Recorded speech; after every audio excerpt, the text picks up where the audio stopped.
नमस्ते, आप सभी का आज के एपिसोड में स्वागत है। आज है संडे। तो दोस्तों, भगवान राम जी, हनुमान जी, बाबा तुलसीदास जी को प्रणाम करके, उनको याद करके हम आज की चौपाई की शुरुआत करते हैं। तो चौपाई है, अब बिल्कुल हम एक अंतिम चौपाइयों पर आ रहे हैं।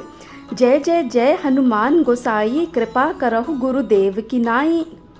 तो दोस्तों, एक प्रश्न होता है, ईशान जी बताते हैं कि यहाँ पर जय क्यों आया 3 बार। तो इस चौपाई में, इस पंक्ति में 3 बार जय जय जय का अर्थ है तीनों लोक में हनुमान जी की जय हो, है ना। तीनों लोक मैंने शुरुआत में आपको बताए भी थे कि जो पृथ्वी, पाताल लोक और आचार्य प्रशांत ने बताया था चेतना के जो 3 लोक होते हैं। और अब गोसाई शब्द का अर्थ होता है इंद्रियां, जिसने अपनी इंद्रियों को वश में कर रखा हो। अर्थात हनुमान जी को गोसाई बोला गया है क्योंकि उनकी इंद्रियां उनके वश में हैं। तो ऐसे स्वामी जो इंद्रियों के स्वामी हैं, उनकी तीनों लोक में जय जयकार हो। हे हनुमान जी, आप हम पे ऐसी कृपा करें जैसे गुरु कोई कृपा करता है, ऐसी कृपा आप हम पे करें। तो गुरु को ही यहाँ क्यों चुना गया है? क्योंकि गुरु आपकी प्रगति से दोस्तों कभी भी ईर्ष्या नहीं करता है ना। गुरुदेव बोला गया है, तो मतलब गुरु जो होता है दोस्तों, जो गुरु होता है वो आपकी प्रगति से कभी, आपकी प्रोग्रेस से कभी भी ज्वेलसी नहीं करता है। गुरु का उद्देश्य आपको सही रास्ते पे लाना होता है। गुरु के अलावा ये काम कोई नहीं कर सकता है। तो हनुमान जी को गुरु बोला गया है कि वो हमें सही रास्ता दिखाएं। पर गुरु के साथ ये विशेष बात है कि वो अपेक्षा नहीं करता, एक्सपेक्टेशन नहीं करता। गुरु के शिष्य कहाँ से कहाँ तक का पहुँच जाते हैं, जैसे कई बार हम लोगों ने देखा भी है। लेकिन जो गुरु होता है, उनके जो शिष्य होते हैं वो कभी भी गुरु को पूछने तक का नहीं आते हैं। सम टाइम ऐसा होता है। पर दोस्तों, गुरु हमेशा खुश होता है उनकी प्रगति, उनकी प्रोग्रेस को देख करके। एक गुरु ही ऐसा कृपालु होता है जो आप पर कृपा करके आपसे कभी उम्मीद नहीं करता, है ना। बाकी क्योंकि उसमें वो तत्व नहीं होते। बाकी जैसे माता पिता या अन्य लोग हो गए, वो आपसे एक्सपेक्टेशंस करते हैं, अपेक्षा करते हैं। पर दोस्तों, गुरु की महिमा जो होती है वो बिल्कुल अलग होती है। आजकल लोग अपने आप को, कई लोग गुरु गुरु बोलते हैं लोग, लेकिन दोस्तों कोई बिरला होता है जो आज के समय में गुरु होता है, जो आपको रोशनी दिखाता है, जो आपको अंधकार से बचाता है दोस्तों। आपको ज्ञान दे करके, सही तरह का ज्ञान, पहले अपने अंधकार को दूर करना, फिर दूसरे के जीवन के अंधकार को दूर करना। तो दोस्तों, ये होता है यहाँ पे गुरु का मतलब।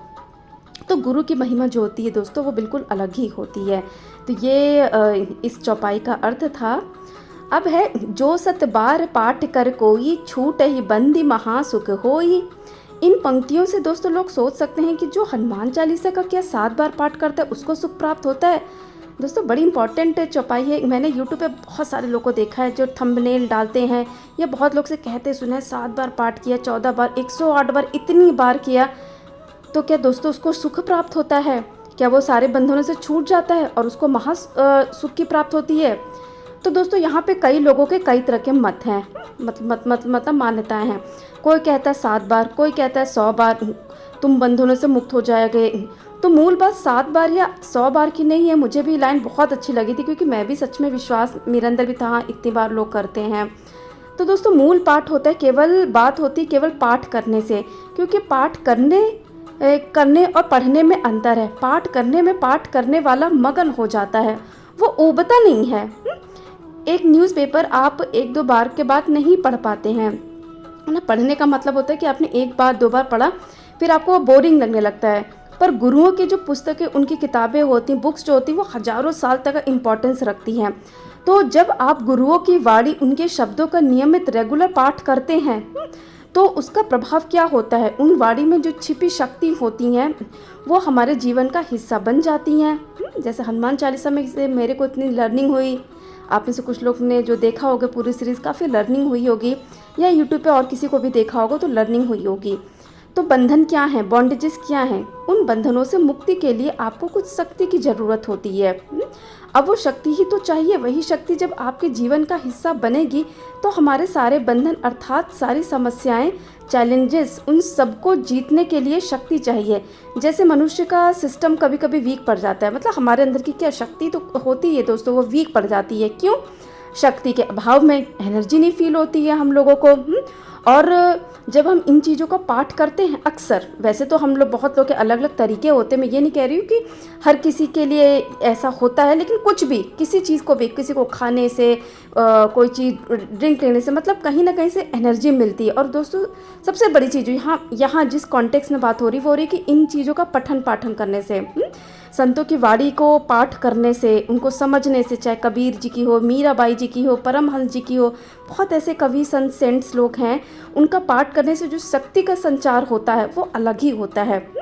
वो आपको एक एनर्जी, अलग लेवल की एनर्जी देता है। तो बोला गया है कि बार बार जब आप भाव से पाठ करते हैं, मन से याद करते हैं, दिल से याद करते, बार बार पाठ करते हैं, बड़ी अंडरलाइन करने वाली बात है दोस्तों कि कोई भी पाठ जब करे तो चाहे वो कितनी भी बार हो तो वो व्यक्ति बंधनों से मुक्त हो जाता है। चाहे एक बार ही हो क्यों ना दोस्तों, लेकिन अगर वो अपने भाव से किया तो वो बंधन जो हमारे अंदर हैं, जो भी शक्ति, जो भी ब्लॉकेज है सारी, उससे वो मुक्त होता है।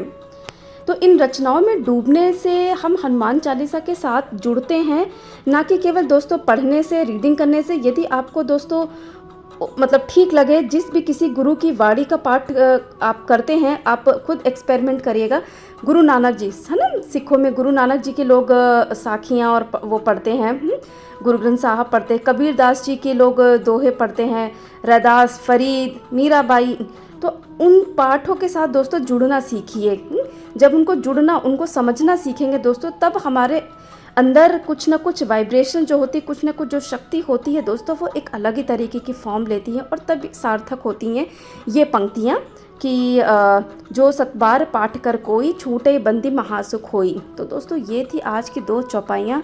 बहुत गहरे अर्थ है दोस्तों। पूरी हनुमान चालीसा अगर सच में दिल से, मन से पाठ करे, सही इंसान आपको मिलना चाहिए बताने वाला। आई एम लकी कि ईशान महेश जी, आचार्य प्रशांत जी ने इसको बहुत अच्छे से बताया है, कुछ और लोगों ने भी बताया है। तो दोस्तों वही है कि इसके साथ जुड़ना बहुत ज़रूरी है, बहुत ज़रूरी है। तो दोस्तों आज हम इन चौपाइयों को यहीं पर विराम देंगे, कल की चौपाई को हम कंटिन्यू करेंगे। तब तक दोस्तों आप सब लोग अपना ध्यान रखिए, और तब तक के लिए जय श्री राम, जय बाबा तुलसीदास जी की, जय हनुमान जी की।